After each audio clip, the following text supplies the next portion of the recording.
difficult day this was for all of you.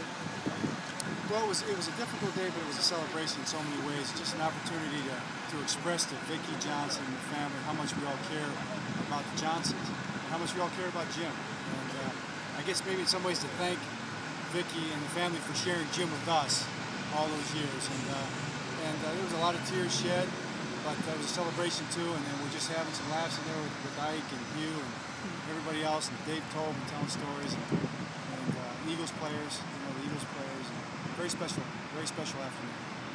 What's the story?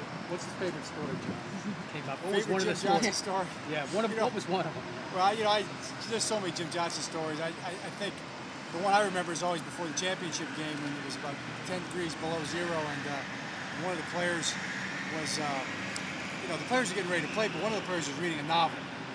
And that's kind of unusual. And then Jim Johnson says, well, that's just not right, So he just kind of looks at me, and he looks over at the guy, he goes, hey, looks over at the guy, looks back at me, just shakes his head. And this subtle Jim Johnson, making his point, but great man. What effect did he have on your life and your career? I mean, look where you are now. Well, Jim was the kind of guy, and I think all the coaches, Leslie Frazier, we're in there talking about in bags, he's the kind of guy that made you feel like you could do it, And he could do it in a way, he might be chewing you out, or he might just be giving you that look that we just talked about, but he made you feel like, you know what, I can do it, I can be a coach in the NFL, because Jim Johnson thinks so. And I think the players feel that way too. Thank you so much. Great stuff. Great Who was to see the you. player?